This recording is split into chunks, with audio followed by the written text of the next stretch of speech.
26শে জানুয়ারি এই দিনটা আমাদের কাছে প্রজাতন্ত্র দিবস।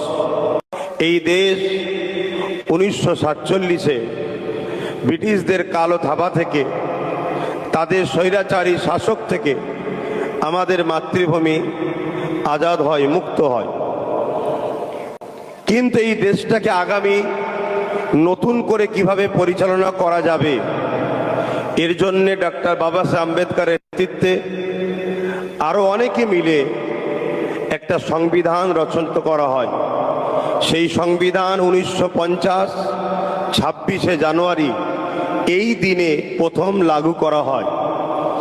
সংবিধান অনুযায়ী দেশকে পরিচালনা করা হয়।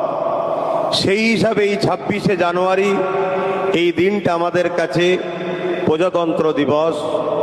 এই দিন ভারতের নাগরিক আগামী দিন কিভাবে ভারতবর্ষে জাতি, ধর্ম, বর্ণ নির্বিশেষে সবাই তাদের জীবনযাপন, ধর্মীয় স্বাধীনতা, বাক স্বাধীনতা, কালচার, সর্ব বিষয়ে তারা কিভাবে চলবে, এর একটা গাইডলাইন তৈরি করা হয়, যেটা বাবা সাহেব আম্বেদকরের নেতৃত্বে আরো অনেকে মিলে এই সংবিধান তৈরি করেছিল। আজকের সেই দিন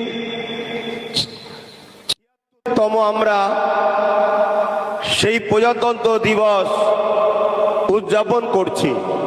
কিন্তু দুঃখের সাথে বলতে হয়, ডক্টর বাবা সাহেব আম্বেদকর থেকে শুরু করে আমার দেশের মহানায়ক যিনারা ভারতের জন্য যে সংবিধান রেখে গেলেন, বা যারা দেশের জন্য জীবনকে আত্মদান, আত্মবলিদান দিলেন, তাদের এই সেই স্বপ্ন যত দিন যাচ্ছে আস্তে আস্তে ভেঙে চৌচির হয়ে যাচ্ছে। কেন আমরা দেখছি কেন্দ্রে 2014 সাল থেকে বিজেপি সরকার আসার পর থেকে একদিন পর একদিন যেন আমরা দেখতে লেগেছি সংবিধান বিরোধী কর্মসূচি, সংবিধানকে মিটিয়ে দিবার একটা যেন ষড়যন্ত্র আমার ভারতবর্ষের বুকে হতে শুরু করেছে।